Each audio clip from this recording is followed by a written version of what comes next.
Hello, Bacho. Let's see this question. So the question over here says match the items given in the column 1 with those in column 2 and select the correct options given below. Column 1 has eutrophication, sanitary landfill, snow blindness and zoom cultivation. Or column 2 has UVB radiation, deforestation, nutrient enrichment and waste disposable.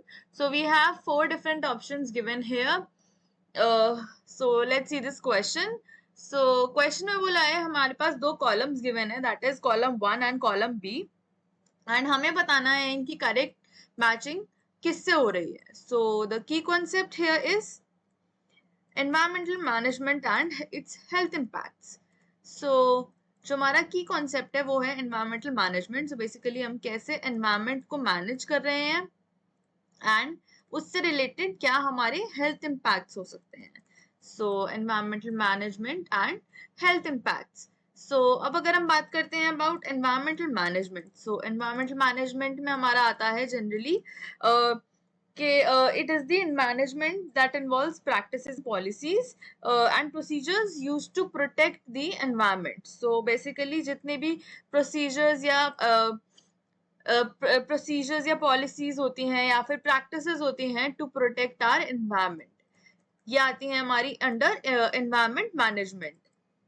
अब अगर हम बात करते हैं इनमें कौन से हमारे की कंपोनेंट्स होते हैं, तो की कंपोनेंट्स में आते हैं जैसे कि हमारा वेस्ट मैनेजमेंट. इस वेस्ट मैनेजमेंट में जैसे कि हमारी सैनिटरी लैंडफिल्स आती हैं, सो दैट हम लोग क्या करते हैं जो प्रॉपर डिस्पोजेबल होता है वेस्ट का वो कर पाते हैं इनमें. नेक्स्ट अगर आता है हमारा दैट इज सस्टेनेबल एग्रीकल्चर. इसमें जैसे कि हमारी डिफॉरेस्टेशन जैसी प्रोसेसेस होती हैं वो करी जाती हैं फॉर सस्टेनेबल एग्रीकल्चर. फर्दर अगर हम बात करते हैं हमारी वाटर क्वालिटी मैनेजमेंट की, सो इसमें क्या होता है जो हमारा यूट्रोफिकेशन वगैरह होता है ये इसमें करा जाता है. सो इधर आता है हमारा वाटर क्वालिटी मैनेजमेंट. नेक्स्ट अगर हम बात करते हैं इनके हेल्थ इम्पैक्ट्स की, सो हेल्थ इम्पैक्ट्स जो होते हैं they include, so health impacts here include like water borne diseases. So काफी बार जब हम वेस्ट को रिलीज करते हैं इन वाटर बॉडीज, तो वहां से जो है हमारे वाटर बॉर्न डिजीजेस जो है वो जनरेट होते हैं. काफी रेस्पिरेटरी इश्यूज भी होते हैं. अगर हम बात करते हैं नेक्स्ट हमारे यूवीबी रेडिएशन की, सो उससे भी हमारा काफी इम्पैक्ट पड़ता है. नेक्स्ट डिफरेंट ऑप्शंस गिवन है, ऑप्शंस देख लेते हैं एंड कॉलम की मैचिंग कर लेते हैं. नाउ जो हमारा यूट्रोफिकेशन है, सो यूट्रोफिकेशन क्या होता है, यूट्रोफिकेशन को हम लोग मैच करते हैं विद न्यूट्रिएंट एनरिचमेंट. सो जो हमारे न्यूट्रिएंट्स प्रेजेंट होते हैं इन आर वेस्ट, सो अगर हम बात करते हैं यूट्रोफिकेशन की परफेक्ट डेफिनेशन की, सो ये होती है the process where water bodies, so the water bodies becomes enriched with nutrients like nitrogen and phosphorus. And ये जनरली कैसे होता है, ये जनरली होता है कि अगर हम कोई वेस्ट है, कोई बायोमेडिकल वेस्ट है या कुछ सिमिलर वेस्ट है और उसको हम डंप कर रहे हैं एंड उसमें हमारा जो सीवेज वेस्ट वगैरह में भी सब होता है कि हमारा जो नाइट्रोजन एंड फॉस्फोरस का कंटेंट होता है वो काफी हाई होता है. सो इफ हम उसको रिमूव नहीं करते हैं तो उसकी वजह से जो हमारी वाटर बॉडीज होती हैं उसमें यूट्रोफिकेशन होने लगता है. यूट्रोफिकेशन के वजह से जो होता है हमारी इन वाटर बॉडीज में जनरली एक हाई एल्गी ग्रोथ देखी जाती है, जिसके वजह से जो हमारा ऑक्सीजन होता है वो रिड्यूस होता चला जाता है उन वाटर बॉडीज में.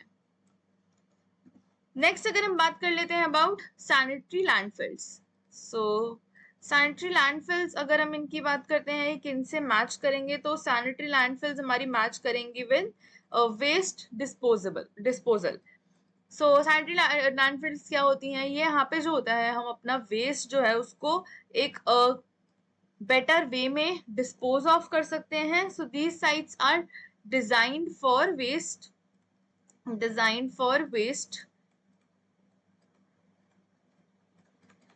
डिस्पोजल. एंड इससे क्या होता है हमारा एनवायरमेंट, और ये जनरली आइसोलेटेड एरियाज में होती है सो दैट हमारा एनवायरमेंट भी यहाँ सेफ रहे.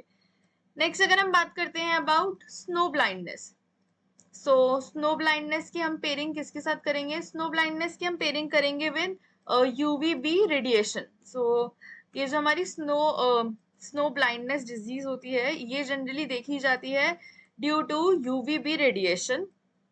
एंड क्या होता है, ये एक पेनफुल आई कंडीशन होता है, and इसमें it is caused by overexposure to the sun's UV rays often reflected off snow। ये जो होता है जनरली स्नो से रिफ्लेक्ट ऑफ करता है। नेक्स्ट अगर हम बात करते हैं अबाउट फोर्थ, तो फोर्थ में हमें बोला गया है अबाउट झूम कल्टिवेशन। सो झूम कल्टिवेशन को हम पेयरिंग करेंगे विद डिफॉरेस्टेशन। सो झूम कल्टिवेशन की हम लोग पेयरिंग करेंगे विद डिफॉरेस्टेशन। नाउ यहाँ पर क्या होता है दैट जो झूम कल्टिवेशन होता है, इसको हम लोग ऑल्सो स्लैश या फिर बर्न एग्रीकल्चर भी बोलते हैं। सो काफी बार जो है अपनी क्रॉप्स जो होता है उनको जला दिया जाता है, इसको हम उस कैटेगरी में रखते हैं। बेसिकली इससे जो है एक क्लीनिंग होती है।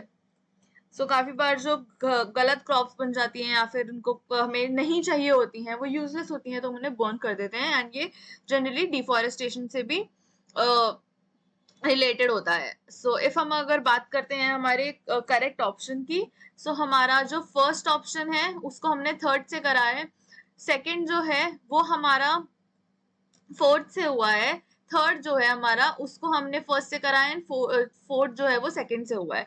So therefore the correct answer for this given question is option number A. Hope you understood it well, best of luck.